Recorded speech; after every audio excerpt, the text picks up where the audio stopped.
Welcome on in, golf fans. It's your boy Gsluke here with our round 3 live stream for the Worldwide Technology Championship. Going to make sure you're ready for all of your exposure tomorrow, whether it's over there for Showdown, props on Underdog and Prize Picks, whatever the case may be. We'll touch on all the information for you quickly to give you a chance to go out there and make Saturday a good one. But first off, hopefully you guys are having a fantastic Friday and are ready to talk some golf out there for moving day. Today ended up being a perfect prop day for me. Literally did not miss a single prop that we mentioned on the live stream, and all the stuff I added there for the PM wave on Twitter and whatnot all ended up hitting there too. And with a 1-shot advantage in Showdown, nearly a 0.85 shot advantage out there for main slate, it's been a hell of a start to the week for us over there with our exposure. So I'm pretty stoked about that. Have a bunch of 6 of 6s heading into the weekend. So hopefully the week's been treating you guys just as well. And we can keep the thing going over there over the weekend. Before we truly hop in though, do want to mention our presenting sponsor, which is the Ship It Nation. They are an all-encompassing DFS site that you can use for a variety of different sports. So not just golf, football that I talk up here on the channel. If you're a fan of the NBA, NHL, NASCAR, UFC, all those different sports that you see on the graphic, use code Luke10 when you're signing up. Not only will that support the channel, but it's also going to give you a little discount off any of their memberships. But to dive into the stats from round number 2, you'll see exactly where the edge came from. So Morning Wave played just as easy as expected. There was a little bit of hesitation because the sports books didn't seem to agree with that, but it played nearly 3 strokes under par, which was kind of what I was thinking for the scoring average. It's why our props ended up going so well out there for round 2. And in the PM, it got a little harder. The course definitely firms up as the day goes on. The winds also got a little bit more significant around 11 a.m. Eastern time, or I should say local time over there, not Eastern time, about 1 p.m. Eastern time. But yeah, a stroke advantage between the morning and the afternoon, which if you played it in Showdown, if you went all in on the AM guys, it may have worked out pretty decently for a plus ROI, but you did have some PM guys go off. So though there was a 1-stroke advantage, Carson Young was a PM wave golfer. You had a few other guys like a Grazerman, I believe, might have been a PM wave guy too. Of the guys that shot -7, there were 2 or 3 that you had to have from that wave, but a vast majority of your top level scorers were from the proper side of tee time. So it ended up being a pretty profitable day for yourself. And I would say for round 3, because the weather conditions look very comparable to what we had yesterday, this type of scoring, those -8, -9, maybe even -10 or 11 rounds are going to be in play. So speaking of the weather, we'll go ahead, bring that up for Saturday. It's worth noting that they're going off in threesomes off of both holes 1 and 10. So there's not going to be a massive weather edge to be had. So it's not like there's an AM and a PM wave. It's not even like we're going to have tee times from 7 to 2 p.m. I don't know the reason for it, but they have all of them going off in threesomes. So there's not going to be any sort of distinct advantage to get to. But the more important aspect, I guess, would be to look at it from the scoring angle. And if we take a look at the wind, it's sub 6 miles an hour during all of play. And while the wind gusts are going to get a little bit more significant in the afternoon, I would say that the scoring is going to be just as good, if not better, than what we had over here for round number 2, especially in the morning. Like morning played like 2.8 shots under par. It would not surprise me to see the same thing going forward. So that's what I've got for the scoring average. That's what we're going to be using out there for round 3. But in terms of a weather edge, going out there and targeting certain tee times, I don't think we're going to get that out there for the next round. So it's going to more so be looking at ownership, trying to generate some leverage out there in our lineups. And we don't even have the shots gained metrics to work with, right? There's no shot tracker at the Worldwide Technology Championship. So it's a good old fashioned Showdown slate. Just got to go out there, try and take some low owned plays and hopefully generate some leverage in your contest. So I'll catch up on chat, see if any of you guys are down there. And by the way, any specific questions, just let me know. And we'll talk through a few players for today. What's going on, Joseph? Won so much coin because of you. Love to hear that, Mark. Good stuff. And he said, shout out to me. I killed Prize Picks because of the morning looks. Good stuff, Jamari. Yeah, it was a good day for sure. So I'm glad you guys were all able to cash out, and let's try to keep it going. So we're going to do this real quickly. If you can't tell, I am trying to be very quick about this live stream. I've got some shit to do tonight. And hey, being concise, being right to the point is a good thing, right? You guys don't want to hear somebody yapping on YouTube videos. I just see that way too much out there in the industry. People talking because I guess they want to hear themselves talk. Like no one fucking cares, right? Like get to the point, right? Let's talk about what you guys actually want to talk about. Let's go through a few plays, more so to give you guys some perspective into what I'm looking for, not so much to give you guys a player pool. So towards the top end of the board, I have a lot of like medium owned players. So there's some chalk up here, like a Grazerman. You've got some 30% owned plus owned players. I'm not taking guys that are like unowned towards the top end of the board. In fact, from $8,000 plus, there's no one that's really unowned to even choose from. There was quite a few guys that missed the cut towards the top end of the board. So it's pretty condensed ownership-wise towards the top. So I think a Doug Gim and Harris English would be good examples of the plays I'm getting to. 15, 16% ownership.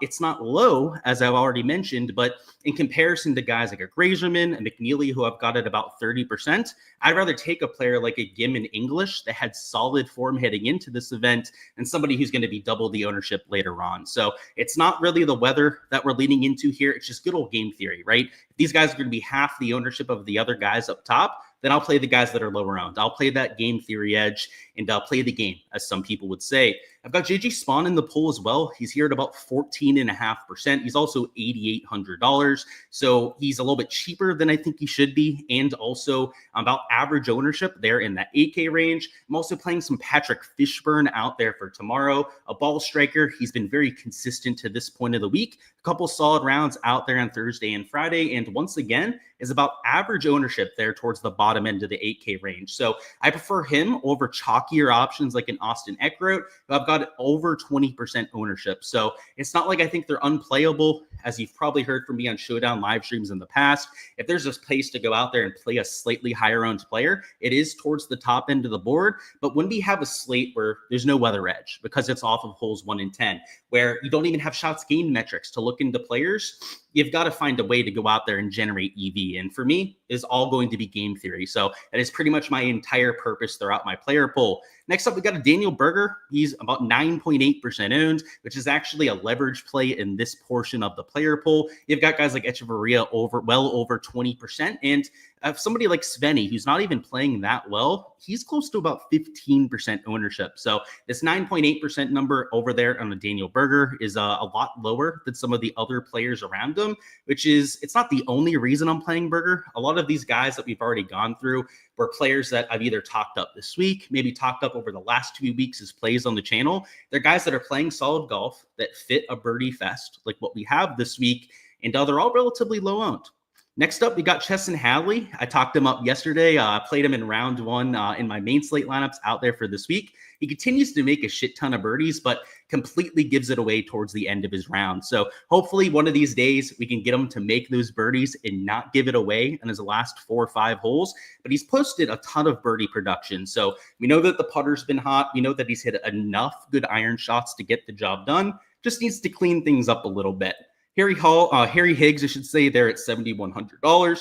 He's only 3.2% owned, so it would be a leverage play towards the bottom end of the board. If you're looking for your chalk, that would be like a Dylan Wu at 10%, Carson Young, Ryan Gerard even are getting some attention. These guys like Harry Higgs are 3, sometimes even 4 or 5 times lower owned than some of the chalkier players around them. And Harry Higgs is like a birdie fest specialist, right? He's a really good putter. He plays an easy golf course well, so why not play him at essentially no ownership?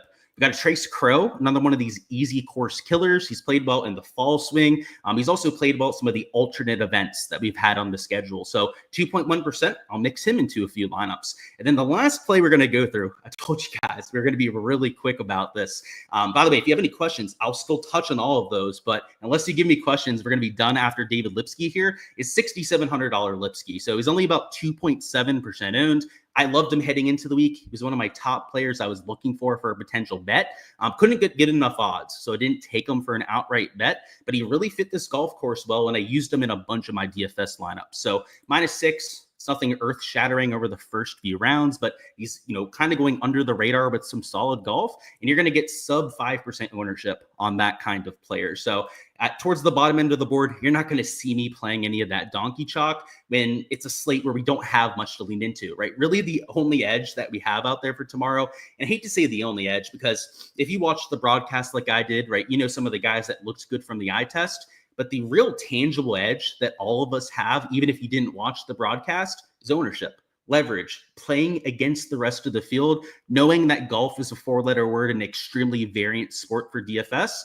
Just know that when you're building lineups, have that perspective, know that the public is going to get a lot of these plays wrong. And if you bet against them, that is usually the long-term plus EV strategy. So that's what I'm doing out there for round 3 Showdown. I'll see if there's any specific questions. And if not, we're going to move on to a little lineup construction and then some props. What do I think the 6 of 6 rate is? So I don't even have to think. I'll actually just bring it up for you and show you the chart for it. It was relatively high this week. So the field did a really good job with getting 6 of 6s through. I don't have the exact last count, but it was like, I think 19% the last time that I checked. And let me bring it up on the other tab for you real quick. I've got it up on the Cut Sweats. What you want to do, Nicholas, is you want to follow the Cut Sweats Twitter. So I've got it up here on Twitter/X. They post these spreadsheets for every single event, so you won't have to ask me to go out there and check next time. Rate about 20%, depending on the contest that you're in. So you can see that this purple one is the single entry double up. So cash had a slightly higher 6 of 6 rate. Looks like it was closer to like 24% out there in cash contests. GPP was about 20%, maybe even slightly below 20% out there in some of the higher dollar contests. So kind of interesting to note that the higher dollar stuff, the quote unquote sharper contest, actually did worse this week than the guys that didn't know what they were doing out there in the large field GPP. And the cash guys, the people that played quote unquote safe this week, had the highest 6 of 6 rate, like you would kind of expect. So I don't know, an interesting dynamic there. I would say the sharps got outdueled by some of the casuals in the larger field contest. Doesn't always happen that way. Usually it's the other way around. So that's why I wanted to point that out. Where'd we leave off? Hi, mate. He said, what's going on, Brian? Hopefully you're having a solid night. I know it's late over there in the UK for you. Hopefully you're staying up. I've got my Red Bull here. I'm already tired. What do I think about Smalley? I loved him yesterday, but I think you're late to the party, Kim. So we took him out there for our round 2 showdown lineups. We're able to take advantage of a ceiling round. He's coming at slightly higher ownership now, so I'd probably stay away. Brandon Wu, better play in my opinion. He's going to have lower ownership. You got round 1 showdown win. Good shit. That's good stuff, Ryan. You got second, third, and fifth as well today. That's good, dude. Good shit. Let's keep it going, right? I've had a similar week, Ryan. I've literally hardly missed a prop this week. DFS is going pretty well.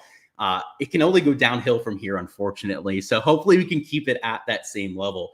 How many back is Dylan Wu? I don't know off the top of my head. Check the leaderboard, bro. I have no idea. Grazeman is going to get it done. I could see it. He's having a really good week. What's going on, Kay? Just to say Luke is the GOAT and the hardest worker in PGA DFS. I appreciate the kind words, man. Thank you for stopping by. You're avoiding the leaders for round 3. Same, bro. I'm going to have none of them. Bon appetit, Luke. Yeah, I'm having Red Bull, bro. Nothing to eat right now. Doug Gim has been a big disappointment. Yeah, he hasn't had the best week, huh? He came through for my props today, so I can't say I'm that mad at him, but yeah, not the best if you played him in DFS. I avoided him in a lot of contests because he was chalky, but yeah, if you used him, I guess you're not that happy about it. But let's go through a few lineup construction notes. That's it for DFS. If you guys have any questions, like you said, you can let me know. Out here for lineup construction, we're not even going to build a lineup together. It's all about your ownership. There's no weather edge to go out there and play. You don't even have shots gain metrics to go out there and worry about either. If you're playing in the large field GPPs, you just can't play all chalk tomorrow. So if you're building a lineup, maybe you're starting with a Grazeman up top. I'll click in a few chalky players here just to drive this home. Like if you're starting Grazeman and Eckroat, your 7K guys can't be like Echeverria and then Cam Young down here, or not Cam Young, Carson Young. Played like Cam Young today out there with that minus 11 rounds. If you're going to start with chalk up top, you can't be using chalk down there in the 7K range. Now, I think the better strategy is to take pivots across the board. This is one of the few slates where I might have a pivot in 5 or even all 6 of my slots out there in a lineup. That's probably the way to play this slate, right? When you don't have a whole bunch of stuff to lean into, like no weather, no shots gained metrics, that's your best bet. So that's what I would say about lineup construction. I don't think it's rocket science, so we're not going to spend a whole bunch of time on it. Just play the pivots and lean into that where you can. In terms of the round 3 props, I haven't looked at the board quite yet, and we're not going to have a full time to go through the entire board here. So guys, for that exposure, you guys can check out my Patreon page for all of that, but I will give you guys my thoughts on the board in general. So they've got guys at like 68.5 strokes, which means they have to shoot -4 to cover. The lines are aggressive. They're an adjustment to the expected easier scoring conditions, but I still think you can take some unders. So let me bring up Prize Picks. I was able to take a little look at Underdog before we went live, but I wasn't able to take a look at Prize Picks quite yet. So let me bring that up. And then I do have the sportsbook odds already brought up. I do want to see if any of the sportsbook odds are like -130, -140 towards the under, because that wouldn't be too bad to mix in. So a bunch of 68.5s like they have there on Underdog. It seems like they have a bigger selection over here on Prize Picks, which is nice. Like there's only 69 players that made the cut. And how many do we have on the board?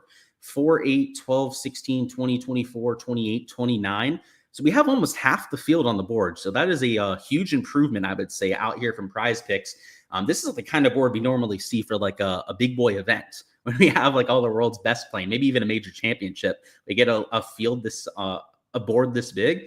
So we're probably going to have some value to mix in. Now, I don't think we're going to have sportsbook odds on all of these people to compare to, but maybe for a few of them, maybe for a handful, we'll be able to find some sportsbook line value. So they've got most of these guys at like 5 birdies, maybe 5.5 for some of your elite tier players. To go back to the averages, birdie average is about 5 per round, stroke average about 2.37. I think the scoring average is going to get better because the weather's pretty much perfect out there for round 3. And the pins, though they were super easy for round 2, we pointed that out in the live stream, right? They were like center pin locations on a lot of the greens out there. It's moving day. So if anything, they might not be as easy because they were absolute cake today. There's no denying that. But round 3 is normally when you have a really set of easy conditions as well, right? So like if they were easy round 2, round 3, they're also probably going to be pretty easy. So I would say the stroke average might be -3. I think it's going to improve. And then your birdie average is probably going to be like 5.25 per round. The other thing worth noting that, guys, is that I'll actually double check this because I'm like 90% sure this is the case. I'm pretty sure their first tee time is like 7 a.m. local time over there. And if that's the case, they're going to tear up this course, right? The morning was easier than the afternoon. And yeah, you can see here, this is in Eastern. So I'll change this to event time. They're starting at 7:50 local time. So they're pretty much all going to be morning wave because your last tee time is 9:50 over there in the Mountain time zone. So the morning played easier today. In fact, right, scoring average was 2.8 under par. I think you're going to see that improve quite significantly. So that's why, like, even though they have guys at like 68.5, 68 even, like out there for Grazeman, like I don't think it's crazy to take unders on strokes or some overs on birdies. But to try and find the best value, I do want to see what these sports books have posted. I have not been able to check these quite yet. I do have them up though, so I wasn't able to go through the board. So Lauer's at 69.5 and he's juiced way under. Highsmith is also up at that number. What I'm more so looking for is if we can find a 68.5, because we know that that's where a lot of the board is going to be, that is juiced under. And unfortunately, like Hoagie is juiced over there, right? Eckroad is -145 for the over. So while I think some casual bettors of golf are probably going to see these odds be like, oh, let's enter fades out there for round 3. Don't be an absolute dumb fuck and enter fades at this golf course tomorrow. Like it's going to play just to show you guys the scoring average from last year. And I hate to call you like people dumb fuck for doing something, but yeah, if you enter fades at this golf course tomorrow, you're a complete dumbass. There's no other way to put it. This course is maybe one of the easiest that we have on the PGA Tour. And under calm conditions, it played to a nearly 5 under par scoring average last year. So I don't know. It's like yesterday, right? Like where I thought you could take some unders and get away with it on props, but the sportsbook line value doesn't align with that. So these sports books, I mean, you saw it today, right? They get things dead wrong. I mean, I called it last night. I told you guys, I just didn't agree with the sports books whatsoever. It's the same kind of situation. Like these guys should not be juiced towards the over. Look at this. Matt Kuchar's like even money at 68.5. Like, I don't think that that's the worst bet. Hoey is juiced over, but apparently Matt Kuchar is even money. Like, I don't get that. Rico Hoey's better than Matt Kuchar. So that's what I mean. Like these sports books, sometimes they're just, not the brightest bulbs. Max Grazeman here, but he's like -140 out there for his under. Like, I think that makes sense, but I might actually have him juiced even more than -140 if I was setting the odds myself.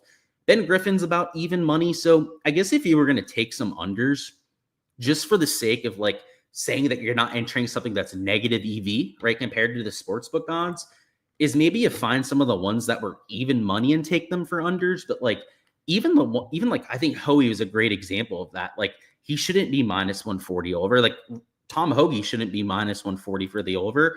In fact, Daniel Berger at like 69 strokes, like that feels like a mighty fine, nice line. Like Lucas Glover at 69 strokes, like even JJ Spawn, even some of these guys at 68.5 that I was pointing out before, I don't think they're the worst plays in history. Now, the one thing I think that makes this event a little bit shitty for betting is that we don't have the shot tracker to look at. So we don't get a full breakdown of like their stat profile over the first 3 rounds. Because normally my go-to here would be to look at the shots gained ball striking over the first 2 days, take 2 or 3 of the top guys and mix them in for an under on strokes.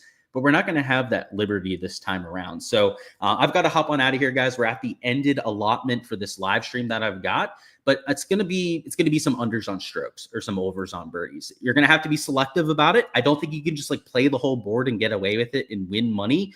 You're going to have to find guys that are solid value. So like, for example, we went over here in strokes. Like the main one that stood out to me was like this Daniel Berger, right? Try and find somebody that really fits the golf courses, coming in, gaining strokes to the field. And I think at 69, there's a few guys on here that you can consider for doing that. The birdie or better lines, try and find some of the better birdie or better players in the field. Like, for example, off the top of my head, Harry Hall's, I believe, your number 1 or 2 birdie maker of the guys that made the cut. Like, he would be a prime candidate for an over on birdies. Just like off the top of my head, like, obviously do your research, try and find the best lines that you can, but that is how I would be handling these slates. And yeah, if you're going to take like 2 overs on birdies, definitely do it on Prize Picks, by the way. These are just random props. They're not necessarily leans that I'm taking because they pay 2.75x over there. And then if you were to take birdie lines over here in Underdog, I don't even know if they have birdie lines posted quite yet. Let me refresh it and see if they've maybe added them. Let's see, birdies are better. Yeah, nothing posted quite yet. Take them on Prize Picks, as I said, because on Underdog, you're only going to get 2.58x. Where are we at? Meant Brandon Wu. Yeah, you got to check the leaderboard, bro. I've got no idea. Side note, ESPN and the PGA Tour make too much money not to have proper coverage. They do. I think their excuse is that not that many people watch it, which is true. Like my numbers for social media, all of that for this event are way lower than usual. And people watching, like the numbers for the broadcast are almost non-existent. So we care about it a lot more, right? It'd be great if they could cater to us hardcore fans, but I understand it from the business perspective. There's just not as much incentive for them to do so, right? There's not that many eyes on it. People are more engaged with like college football this time of year, NFL, that kind of stuff. Maybe someday it'll be a golfer's paradise. They'll come along for us, but I don't think so. Golf Channel. Yeah, they showed it for 3 hours, but they didn't have it on for the whole time. Like ESPN Plus, they haven't been showing it. What's going on, Antonio? Unfortunately, we're just getting out of here, but you can watch it on replay. Hopefully you're having a solid Friday. And then, yeah, dude, the weather's super calm for sure.